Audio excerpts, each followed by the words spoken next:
मूर्ख आशिक और राजकुमारी। बहुत समय पहले की बात है। एक छोटे से राज्य में राघव नाम का एक युवक रहता था। वह गरीब था, लेकिन दिल से बहुत नेक और प्यार करने वाला इंसान था। उसकी सबसे बड़ी कमजोरी थी कि वह बेहद भावुक और मूर्ख आशिक था।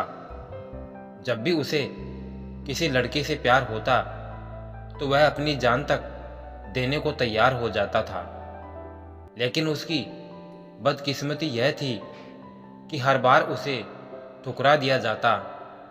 राघव को इस बार प्यार हुआ था राजकुमारी पद्मिनी से। पद्मिनी न केवल सुंदर थी बल्कि बुद्धिमान भी थी।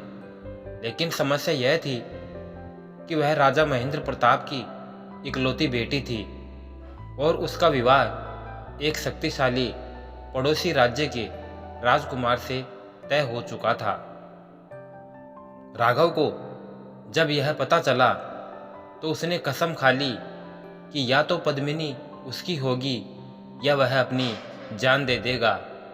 उसके दोस्तों ने उसे समझाने की बहुत कोशिश की, लेकिन उसका दिल तो बस राजकुमारी पर आ अटका था। राजकुमारी के राज्य और पड़ोसी राज्य के राजा इस विवाह से खुश थे, क्योंकि इससे दोनों राज्यों का गठबंधन मजबूत हो जाता। लेकिन राघव की बेवकूफ़ी भरी मोहब्बत ने सब गड़बड़ कर दी।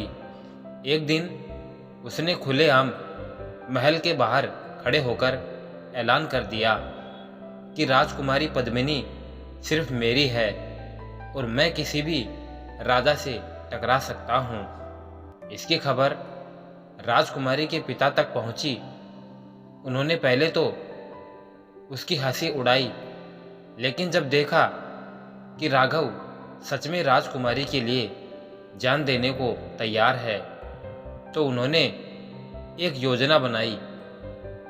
राजा महेंद्र प्रताप ने राघव को महल में बुलाया और कहा कि यदि तुम मेरी बेटी से विवाह करना चाहते हो तो तुम्हें 3 परीक्षाएं पास करनी होगी।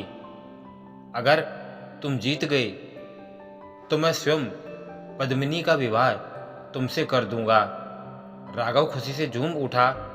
उसे लगा कि उसकी मेहनत रंग लाई, लेकिन उसे नहीं पता था कि ये परीक्षाएं एक मूर्ख आशिक की अक्ल ठिकाने लगाने के लिए थी।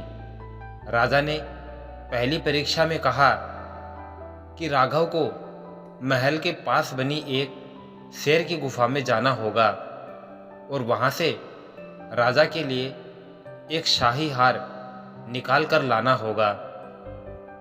राघव बिना सोचे समझे गुफा में घुस गया, लेकिन जैसे ही अंदर पहुंचा उसे समझ आया कि यह तो मौत का कुआं है।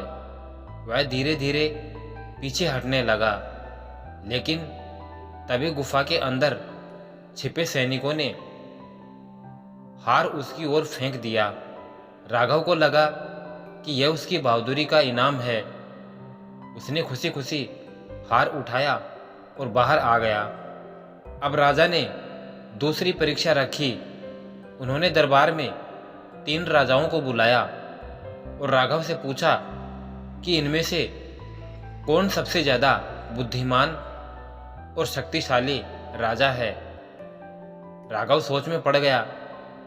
उसे राजनीति की कोई समझ नहीं थी, लेकिन उसने सोचा कि शायद वही राजा सबसे बुद्धिमान होगा जो पद्मिनी का पिता है। उसने झट से कहा, महेंद्र प्रताप ही सबसे बुद्धिमान राजा हैं। इस बात पर राजा हंस पड़े। उन्होंने कहा, तुमने सही जवाब दिया, लेकिन सिर्फ मेरी खुशामद के लिए। यही मूर्ख आशिकों की सबसे बड़ी कमजोरी होती है कि वे बिना सोचे समझे बोलते हैं। अब अंतिम परीक्षा आई। राजा ने राघव को बुलाकर कहा, अगर तुम सच में मेरी बेटी से प्यार करते हो तो मैं उसे तुम्हें सौंप दूंगा, लेकिन तुम्हें पहले यह सोचना होगा कि क्या वह तुमसे खुश रह पाएगी।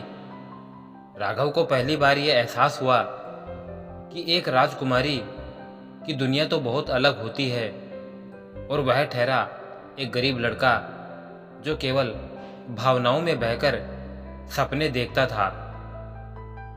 क्या वह सच में राजकुमारी को खुश रख सकता था?